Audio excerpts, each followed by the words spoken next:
Welcome. My name is Maureen Conway. I'm a vice president here at the Aspen Institute and executive director of our Economic Opportunities Program. And it is my great pleasure to welcome you to today's conversation, How Good Jobs Support Small Businesses, Lessons from the Shared Success Demonstration. So we're here talking about this demonstration in 2022 with the generous support of the Gates Foundation. The Aspen Institute's Economic Opportunities Program launched the Shared Success Demonstration. This initiative supports 11 unique community development finance institutions, or CDFIs, as we like to call them. And it supports them to integrate job quality supports into their supports for their small business clients. The Shared Success CDFIs hail from across the country. They work in rural, urban, suburban areas. They work in a variety of industries, in childcare and manufacturing and construction and a whole host of different industries. And over the past 3 years, they've pursued strategies tailored to the specifics of their communities and of the businesses that they work with, but all towards a common goal: to improve the quality of jobs for workers and build stronger, more resilient businesses. Shared success connects what we at the Aspen Institute's Economic Opportunities Program think of as two really crucial avenues of economic opportunity, and avenues that too often kind of run separately from each other. So the work supports small businesses and opportunities for entrepreneurship and supporting entrepreneurs, and the work supports work to help people access good jobs. Shared Success tries to weave together both the good jobs work and the small business success work, creating a fabric of shared prosperity in the communities in which they operate. So why does this matter? It matters because a vibrant economy, one that truly delivers on the promise of opportunity, requires both a thriving small business sector and quality jobs. When people have access to good jobs, they can support their families, plan for the future, contribute to their communities.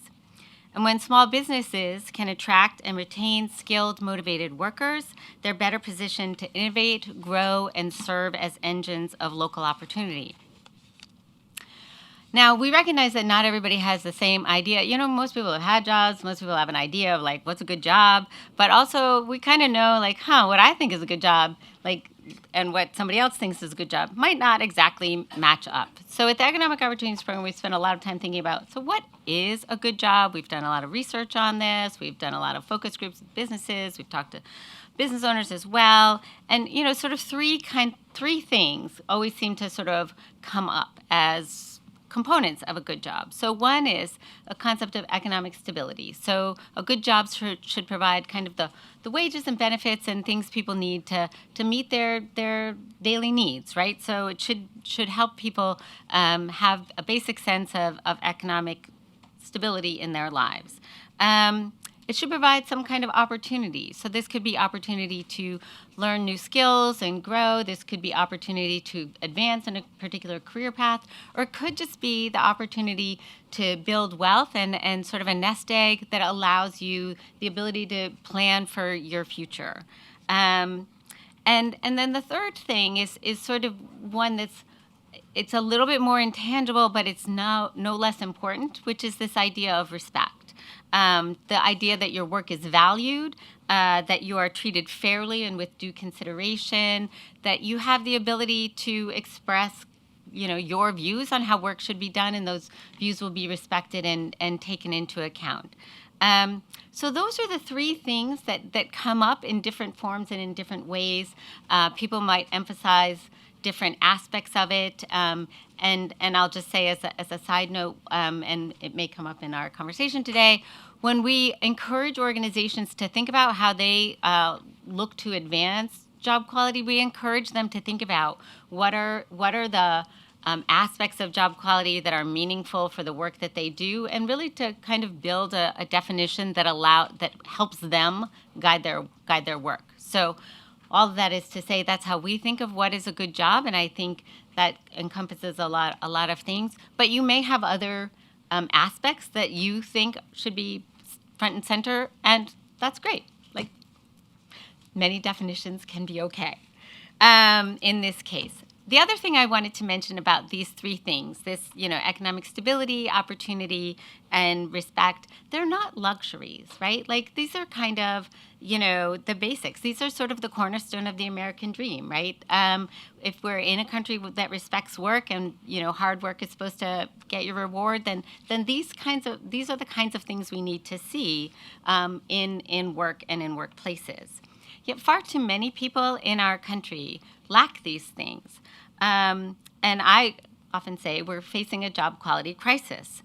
Now, there's a lot of dimensions to job quality, as I mentioned, and many of them we don't have very good data on, but we do have good data on wages. And according to the Economic Policy Institute, more than 26 million people in the United States earn less than $17 an hour. So that's really not a livable wage in most parts of the country, and that just makes it really challenging to do a good job, right? I often say if you want people to do a good job, they need to have a good job. And many of these workers who earn these low wages, we know, are employed by small businesses. But the good news is we don't have to think about small businesses as the problem because really they can be part of the solution, and that's what we've been learning in Shared Success. We've seen that small businesses really can make meaningful differences in the quality of jobs that they offer to their workers. We've seen that when they do, it's not only good for their workers, but it also can strengthen their business. And we've seen that the community development finance institutions that we've been working with through their services really can make a meaningful difference in how businesses make choices and operationalize job quality in their business.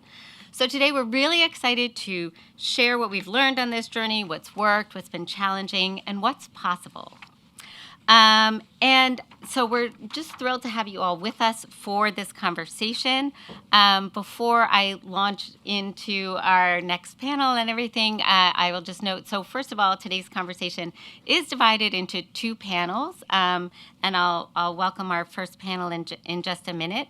But we're also joined by many people virtually, so I want to spend a moment going over our technical details here. So I will just note that all of the virtual attendees are muted, but we welcome your questions. Please use the Q&A button at the bottom of your screen. Someone will be monitoring questions and can hopefully share them with us here.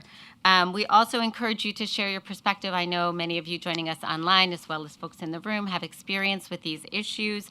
So please share your comments, ideas, resources in the chat as we go along. We always appreciate your feedback. Please take a quick moment to respond to our feedback survey at the end of the webinar. It should pop up in your browser. We encourage you to post about this conversation. You can also do that in the room, although silence your phone. Our hashtag is TalkOpportunity. And if you have any technical issues, please contact us. You can either put something in the chat or contact us at eop.program@aspeninstitute.org. This event is being recorded and will be shared via email, posted on our website.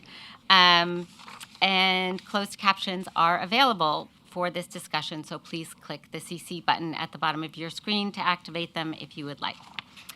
Whew. Okay, now that we're done with that, it is my great pleasure to welcome our first panel for today's conversation, examples of how small businesses and CDFIs are working together to advance job quality. My colleague Lauren Starks, Director of the Good Companies, Good Jobs Initiative at the Economic Opportunities Program, will moderate our discussion today.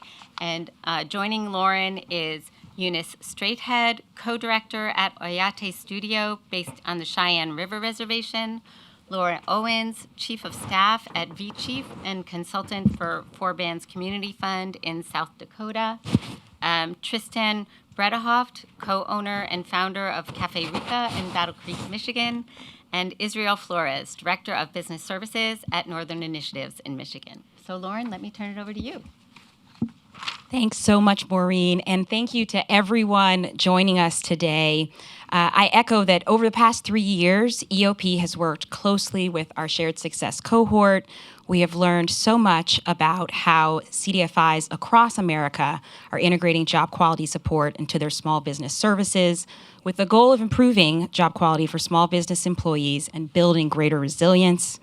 This is such an important time for this work, as we all know, and one of the inspirations behind this project is that it's brought us insights about purpose, but also about possibilities. We have learned about why job quality matters to small businesses, but also very importantly, how it can be done, how it's possible. So in this first panel, we're going to explore the value that small business owners see in investing in job quality and learn more about their experiences partnering with CDFIs to move that work forward. We're also going to explore how CDFIs are supporting small businesses and learn more about how CDFIs writ large could build a focus on job quality into their advising work. So I'm really happy to be here today with 4 phenomenal panelists. We have 2 small business owners with us alongside an expert they are partnering with at 2 CDFIs that are in our shared success demonstration. I'd like to start the conversation by asking each of you to introduce yourself and your organization's work. So we'll start with you, Eunice. Welcome. It's a privilege to have you here with us as co-director of Oyate Studio. Oyate has such a powerful mission of improving the lives of women and their families on the Cheyenne River Reservation. Can you tell us more about that mission and about your role as co-director? Betu ashte, yuha ayushki nape chuyus papi yuha taya atachiapi, washichua yunistre heda machiapi na lakotia wachakpi wiakpapa wiamachiapi, wakba washte oyanke elwatie. Hi everyone, my name is Eunice Strayhead. I am the co-director of Oyate Studio. I'm Mini Koju Lakota from the Cheyenne River Reservation, and I'm also the 2024-2025 Miss Hesapawi. I am here to represent the Cheyenne River Reservation and also Oyate Studio. Oyate Studio is basically based on cultural revitalization through the arts, traditional and contemporary, without the professional development and help of 4 bands and also everything that we do there. We provide a place of community. We create star quilts, leather belts, leatherwork. Like what I'm wearing today is very similar to it. Yeah, I would definitely go into more depth, but we do have a website and Instagram. We just kind of, do a lot of different things. But I'm really happy to be here and see everyone. It's an honor to be here. It's my second time in Washington, D.C., and it's very welcoming.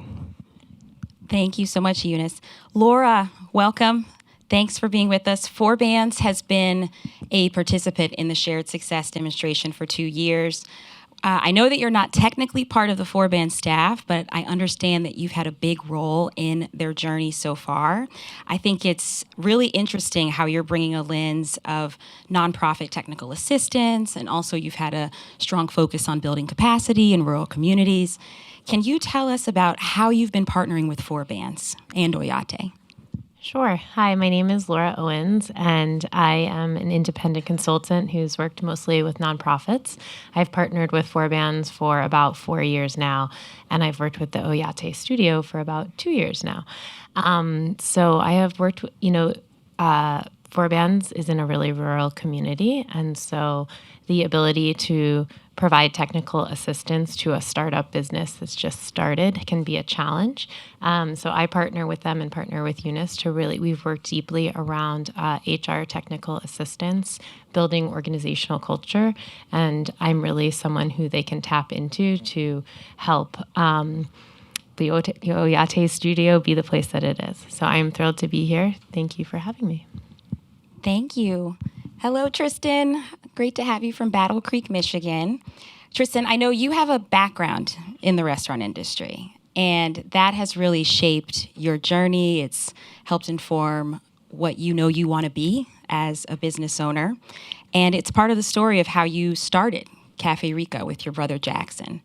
Could you tell us more about what led you to founding Cafe Rica and put you on the path to working with Northern Initiatives? So hello, good afternoon. Thank you for having me on this panel today. My name is Tristan Bertahoft, the co-founder of Cafe Rica in Battle Creek. We really are just a place of community. We wanted to build a community. My background is in restaurants. I started about a decade ago working at a Michigan State bar. And, I just saw a lot of toxicity, a lot of bad behavior that was created in that environment, and that really made me want to change the way that I came as a business owner. And so that's why I wanted to be a leader in the change. Thank you, Tristan. And Israel, welcome. We have gotten a chance to know you over the last 3 years of shared success. You've been deeply involved, and we've talked a lot together about how you've worked with small business owners like Tristan and others across Michigan to make sure they have the tools and the awareness to implement effective job quality strategies. Could you tell us more about your role as Business Services Director at Northern Initiatives and your involvement in the demonstration? Absolutely. Hi, my name is Israel Flores. I am the Business Services Director for Northern Initiatives. I also based in Battle Creek, Michigan. So actually my office is a few buildings down. So you can imagine having good coffee. It's fantastic every morning and a good place to be. My role as a business services director, I am responsible to provide technical assistance to all our customers through my team.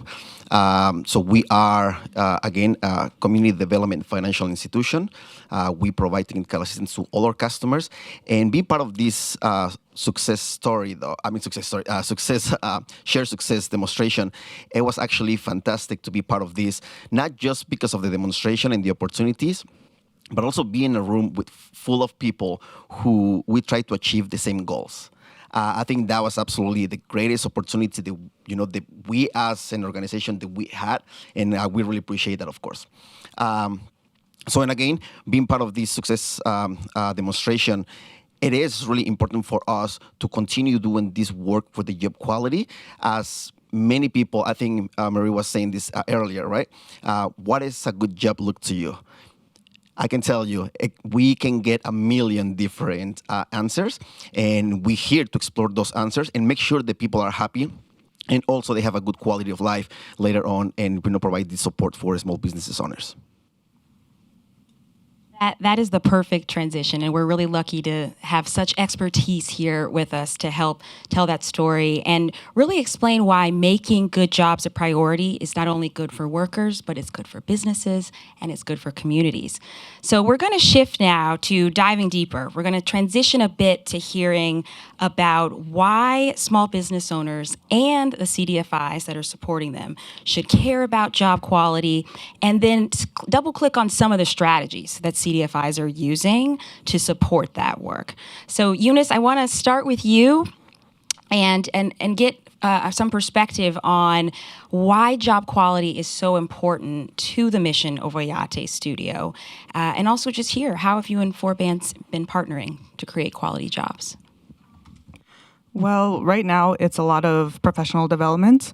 There's not a lot of opportunities for artists now, because right now they're primarily artists. A lot of them didn't know how to sew, and they came in and were able to understand what's the process behind professional development, the responsibility behind it, accountability, being able to reach that sort of, it's a learning experience for me as well. Forbands has taught me a lot of the foundations of what I need to do, how I can apply myself in the best way possible other than just showing up. There's a lot more to it. So they were able to provide me role models in a way, because I see them as aunties. They're co-directors, but I grew up with them. Me and Raya are both co-directors. We both grew up on the reservation. We both came back, got our degrees. Right now I'm in my master's program, and being able to look up to these women that they're able to give back to their communities as a nonprofit, as a CDFI. They really look out for us, and they're able to be hard on me and Raya and be able to teach us all of these really important skills to have. And yeah, it's really great, the partnership that we have with them. I can't imagine anyone else that can understand us from where we come from and what we do. That's so powerful, and building the foundation and getting the supports around you to do the work is so critical. Laura, we've heard how important it is for small businesses, especially in rural areas, to have a network of providers that help them navigate the challenges of advancing quality jobs. And given your experience, your background, your deep work, would love to hear how you've partnered with Oyate in particular to advance those goals. Absolutely. And before I get into that, I just wanted to shout out Raya, who's sitting over there, who's the co-director of Oyate Studio with Eunice. Yeah, so in a rural community, it can be challenging to access all the skills needed for a startup business. And so Forbands has really built this vast network of people with expertise, I'm one of them, who can work with their clients to really build capacity and technical assistance. And so I was partnered up with Raya and Eunice, and it's a virtual relationship. I don't live in South Dakota.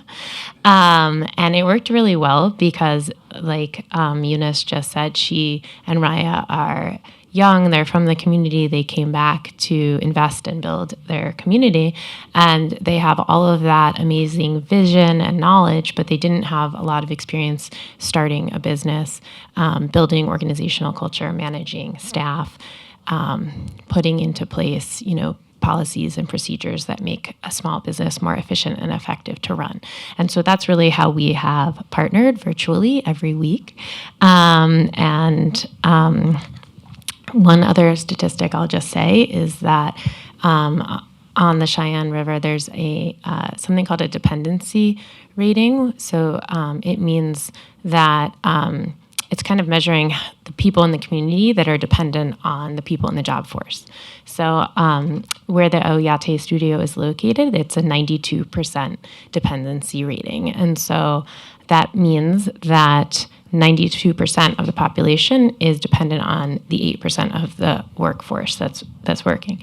And so I just only raise that to kind of just show the, and that's because the community is really a lot of elders and young people. And so I just kind of raise that to show, in addition to being rural, some of the reasons why Forbands has this kind of vast network of resources that are building capacity to the people there. And building capacity is building communities and building the strength. Absolutely. That's so helpful to know, Laura. Thank you. Tristan and Israel, I want to hear from you on the same question here.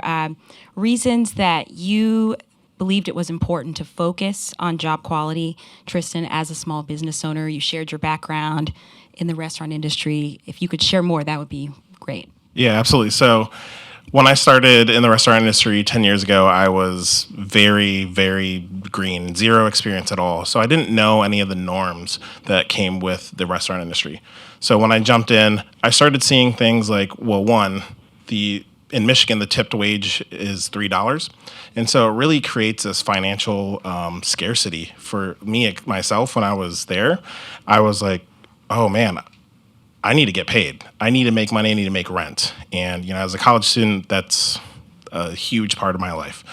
And so it made me do things like steal from the business to actually get more tips from the people that really employed me, the customers. And so I just didn't like that. And then I also saw things like sexual harassment on a day-to-day basis. And, it was even kind of encouraged by the management staff. So that was another reason I just was didn't like the restaurant industry. And then that really transitioned to me when I started to look at building a business. I vowed to myself that I would never want any of my employees to feel that way. I didn't want them to feel like they didn't know where their next paycheck was coming, that they had to do things that were, against store policy. I didn't want them to feel unsafe, and I wanted them to feel heard and seen. So that was the three main reasons why I decided I want to be a good employer. And just to carry on, can you tell us more about your work with Good for Michigan and the path that led you to Northern Initiatives? Yeah, so because that was the mission that we led with compassion. Israel noticed that. He saw what we were doing for the restaurant industry, what we were doing to be a good job. And so he approached us and was like, hey, here's some extra training, some extra resources that could help you move that mission forward. And so then we got connected with the Good for Michigan team and went through a cohort, and it really opened up what is possible to be a good job. It's not just about pay. It's not just about PTO. It's about respect, being good for the community, being good for the environment. And so that actually led us to winning the Good for Michigan Governance Award, where we are the top business in those three categories: community, sustainability, and employer. And that actually led us to our next goal, which is wanting to be B Corp certified. And so we're trying to get that done by the end of 2025.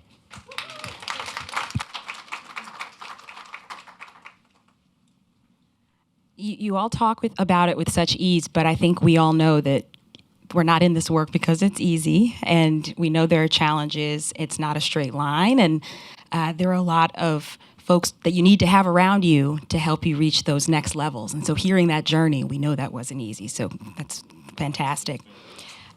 Speaking of these challenges and lessons learned along the way, I want to pivot to thinking with you about how has, particularly you, Eunice, Forbans been a part of the process of overcoming challenges in the process of advancing quality jobs at Oyate? Like Laura said, the dependency rates. Livable wage is something that Ryan and I are very aware of, and what we're trying to get to, which is like $20 an hour in the survey of state of South Dakota. Right now, we pay our employees about $15 an hour, and the lowest paying job down in like Taco John's, for example, one of those places is $11.50 an hour, and some of them have to go home and provide for five families in their household. Right now, I had to come back and live with my mom, even though I got my bachelor's, got my master's, came back, work a full-time job. I do live with my mom because our housing, we don't have a lot of places to come back and live. So that's kind of hard on us too. But we see every single challenge, every single month is always something different. It was my first time writing a policy with Laura here, and it was something different. It was something that I have never had to think about until now, especially when you're starting up from the ground up. Having these foundational parts of this business is really helping us create a good work environment, which is something is not really a lot on the reservation. But I'm super thankful for every challenge that comes my way, because every single one is a lesson, and we face it with a positive mindset every single time. So the mindset and the learning mindset, right? And kind of the teachable moments. I'm the daughter of a second grade teacher, so I always figure out a way to weave in the teaching angle. Tristan, what strategies have you used to face challenges that have come up along that path to B Corp certification? Yeah. Like Eunice said, the main focus you have is livable wage. But I learned quickly that that's not the only way to make people feel secure.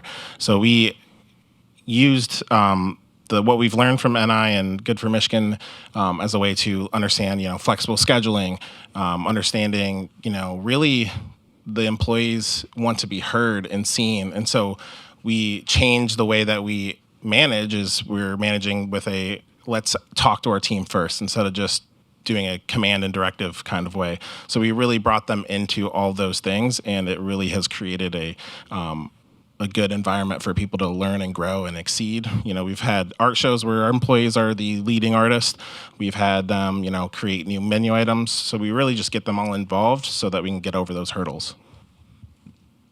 I want to pause on that for a moment, because you said something that's so important to the work that we've done, and what we've learned in Shared Success is this aspect of worker voice and bringing that into the work and really letting that inform and help you build priorities to create and build and advance higher quality jobs. So could you, and I'll put this to others on the panel who want to respond as well, but could you say more about that aspect of your work? How did you do that? How did you bring worker voice into this work, and what did that do for you?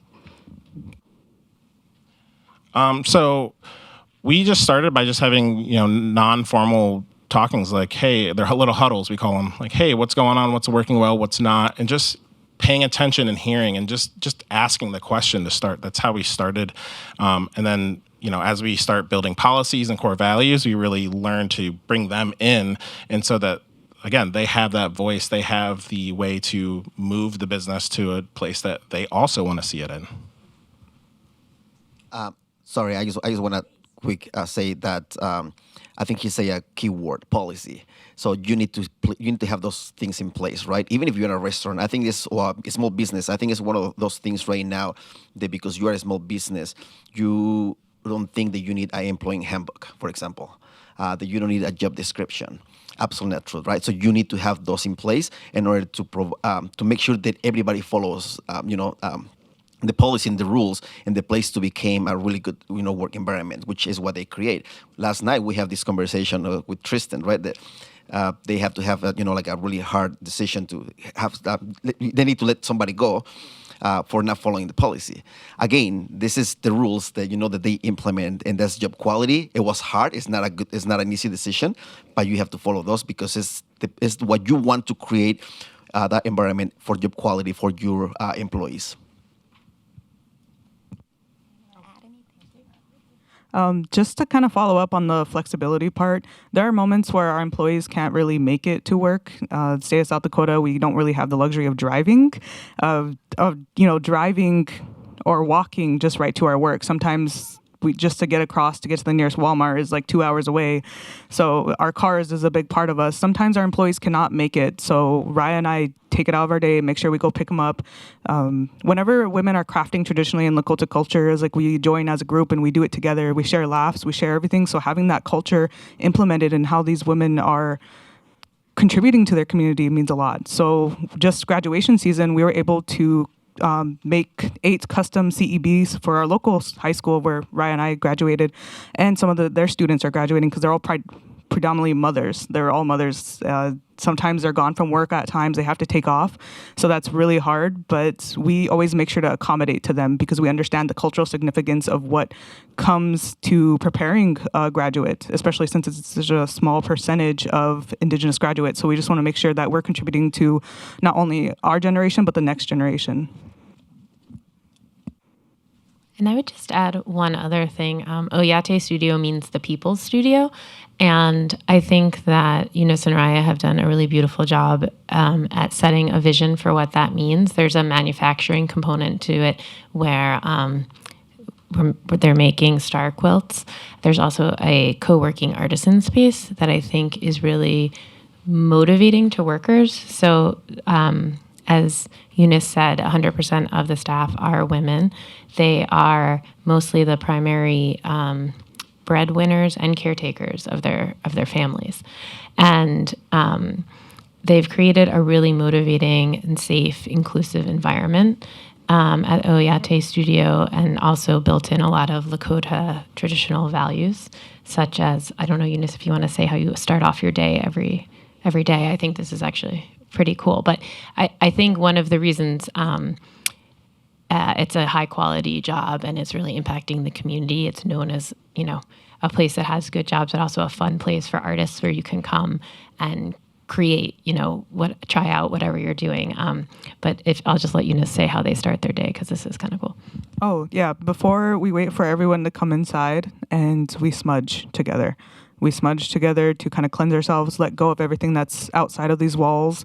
And we come into the studio not only to work, but just be together. So every single hand and everything that touches the star quilt, these women and workers and us have a part in it, whether it's actually physically making the quilts or it's me and Raya doing QuickBooks for the first time. And there's something so powerful with the image of all of us putting our hands on this work and creating something that's stronger together, and really is about our shared success. So before we take questions from our audience, I want to give a moment for each of you to share a closing thought. And this is the aha moment. Like, was there something that along the way you've realized has been key to effectiveness in this space? And I'm going to start with you, Israel, and then we'll work our way this way. Sure. Well, I think an aha moment, but also I think what it's important is to recognize like all the job, or actually all the work that has been done. For example, I just put it right here next to me, Tristan, right, in Costa Rica. we as an me as a person, I will not take credit for any of that. At the end of the day, they are the ones who are making those decisions and making those changes. I think our responsibility as an organization is to provide that support so they can have the tools, the resources, and everything else to be successful. I think they will be at the end of the day, they will be the small businesses they will be creating and helping the economy, local economy, where believe me or not, I think if you have a better wage, you will be living better. You will spend more dollars in locally. Also, people who knows that they are doing that job. Of course, I will want to spend my dollars in that business, right? But also, if you think about it, it's also healthy, right? I mean, because you are living with less stress when you are in a good environment. Again, I certainly hope that one day, if you are in Battle Creek, please go and visit Cafe Rica. It's a whole different environment. It's one of those places that if you go to a Starbucks or any other coffee places, you will see people so serious, all the workers. You walk into Cafe Rica, you will hear people, employees singing, laughing, talking about it, creating this environment where you having a meeting, an important meeting, right? And by having all of that around you, it makes your meetings more productive. But you feeling good, and of course, feeling good as community members. Love to be there, and also you see the employees, like really happy. One of the aha moments, I think it came right before Northern Initiatives linked us up with Good for Michigan, but was that, while pay is great, it's not everything that makes it a good job. And, I was having a meeting with a former employee that I was like, hey, I want you to stay. Here's more money. And they still chose to leave. And then when I started going through the Good for Michigan cohort, I understood all these vast different things that a business can do to make it a good job. Now, at first, that was a little, daunting. I was like, whoa, there's so much to do. But then it kind of clicked with me. I was like, there's so much to do. I can start anywhere, start small, and just work my way up as long as the goal is to get better. It's all about the progress. It's not about what's ahead of me. I think for me, the aha moment with Oyate Studio was really around flexibility. As I mentioned, our workforce is 100% women, and we were having trouble given schedules, kind of doing a consistent, 8-hour shift. And so what we ultimately are still continuing to work on is, the women can go home after school to care for children. We're very flexible. They can come back over in the evenings if they have availability or on the weekends. And I think really just meeting people where they are and understanding that it is a community and that this is a place that is providing consistent, really special jobs, but that we really need to meet people where they are. If someone isn't showing up for work, it's not because they're sleeping in. It's because maybe their car broke, and that is going to take, a 2-hour drive to go fix it, several days for the car to get fixed, several days for it to come back. That happened to an employee recently who hit a deer. And so, that employee is out, and now their person on the line isn't there for making the quilt. So we just had to be more flexible and also have kind of develop a bench of kind of artisans that we can call in too, who might not be there every day, but are willing to come in if we need extra staffing. So flexibility and meeting people where they are. Definitely making it work where we can. We don't have. I don't know if this is on. Can you guys hear me okay? Yeah. We're really good at making do with what we have. If there's one mindset that Ryan and I go in with our leadership and four bands, is that we make it work with what we can. We rely on our community. We rely on other people. Our small business, we had to get used to a new POS system, inventory, and what we did is we went to go visit other businesses and what they used, especially locally. That's what we try to do our best on. But my aha moment would definitely be when we had our partnership with Three Feathers, when we had our partnership with four bands, when just seeing the resources of people and their knowledge and skills and what they can provide for, what this can grow into. We are just a seed and a little sprout right now, but we are hoping to become something bigger, and that is giving back to our community, next generations. My dream and Raya's dream is to have our own studio where we're able to give scholarships to Native students and just kind of grow bigger in the space. We already outgrew our space with how many employees we have right there right now, and just the support is the aha moment for me. Thank all of you for such an inspiring conversation. You've left us with such a moment. This is possible. We're going to take a couple of questions from our audience now, and we have team members throughout the room who have microphones. Raise your hand if you have a question, and we also have our audience online submitting questions. Good afternoon. My name is Laura Flam, and I'm with Kaiser Permanente's Impact Spending Department. My question is, what role would you like to see large institutions, especially anchor institutions like hospitals, healthcare systems, universities, play in advancing this work? Thank you.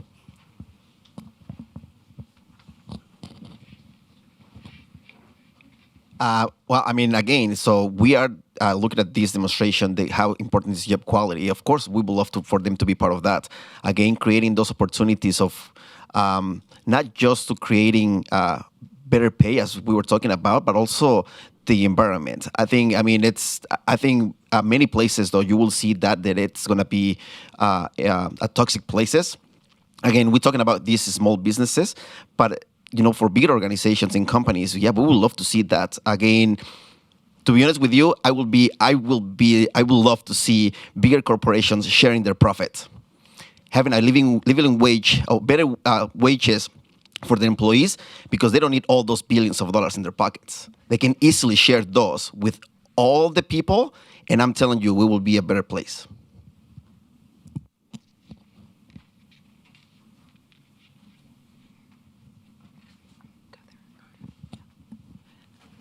I just wanted to respond to your question real quickly, and then I have one for you. I think one of the things that large institutions can do is purchase from small businesses that are embodying these kinds of values to help these entities grow and thrive. And I know that like Cafe Rica is working on some partnerships with the local hospital system, as an example, to purchase coffee. So there's a role there. My question for you, or for each of you, is what is one of the moments that's brought you the most joy in interacting with people on your team and in creating the culture and work environment that you've been fostering? I can go first. I really enjoy seeing my team members move on to what they really want to do in life. As a coffee shop, it's kind of like a stepping stone. We're an in-between for the most part. It's not normally a career choice. And so we always ask our teammates when they first get in, what are your goals outside of work? And how can we help you accomplish those? Through the many years we've been in business, we've made multiple connections with different types of people. So we always try to plug them into those people. And so I really like seeing my team flourish and eventually leave. I've really enjoyed supporting and watching Eunice and Raya make their vision happen. They've grown into they've always been amazing leaders, but really amazing managers, and really cultivating a special place. So that's been very fun for me. Just to respond to that question, for sure, supporting small businesses. I know a lot of people are, well, I'm not Native, can I buy this? Yes, you can, especially if you are supporting an Indigenous business and it's from the reservation, where it's coming from, and we're happy to share the story with you. We're not going to, unless we gatekeep ceremonial knowledge, that's completely appropriate, but we're more than happy to share the story of the star quilt, the story of the buffalo, the leather, everything that we do. There's a purpose and a meaning behind it. And it's something that you can carry on with you, and you're able to share our stories. And I think that's the most important form of representation and support that we can get from being, our customers. Yeah, and we also have a quilt that Raya and I brought just to share. There's a lot of hands that went into this. And one thing that I do want to mention is that everyone in this room does support communities, support people. Just like the star quilt, there are multiple hands that touch this quilt. It's like Raya and I did the quilting. The team completely put the star quilt together, and satin's very hard to work with, believe it or not. But without all of them being able to be here and show you their work, so, like, this is the physical embodiment of the spirit and love that they put into Oyate Studio, and they come in every day to create these. Right now, we average about 5 quilts a day. And we've probably made about 300 plus in the past 4 or 5 months. So they kind of go out. Three Feathers came and trained the quilters and the seamstresses of how to make this.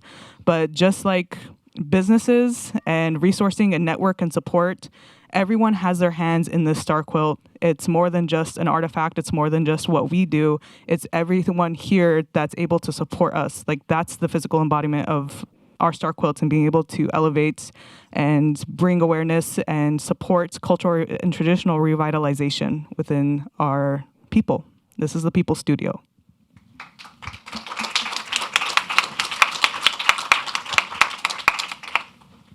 One of the problems I've always had with small business is how you deal with otherwise you work a job for a certain number of years and then you retire, and others, like bigger companies, provide post-retirement benefits like a pension, retiree health insurance, and things like this.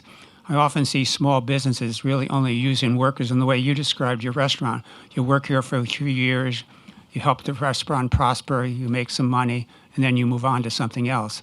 There's really no long-term help for the people that actually worked for you, or maybe some guy might spend 20 years working there and leave, and he doesn't really have anything to take with him. So how does small business deal with that post-retirement issue? That is one of the biggest hurdles, yes.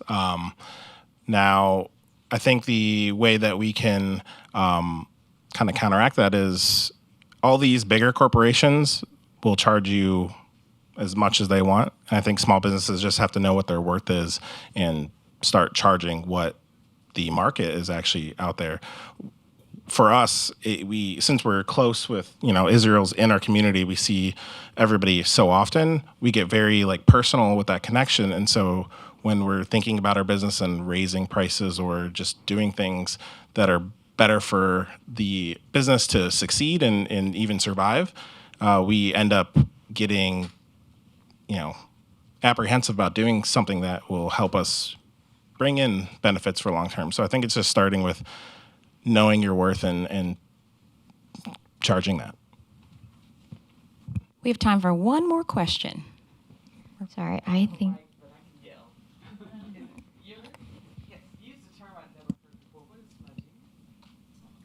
Oh, you light sage and you cleanse and purify and pray with it. So that's what we do. We pick it up locally. Sometimes in the summer, we go as a team. Ryan and I went with a couple of other coworkers, and it was after work. And we went to go harvesting, and you give back to the land, and then you bring it, and we have it all over in our studio. So we're able to smudge and cleanse ourselves and purify ourselves from outside of the studio and outside the building, because we're not at work. And you put your love and thoughts and good things into the work that you're creating, it will reward you with something beautiful. Well, thank you all so much for the questions. This work matters, this work can be done, and it's more beautiful when we're doing it together.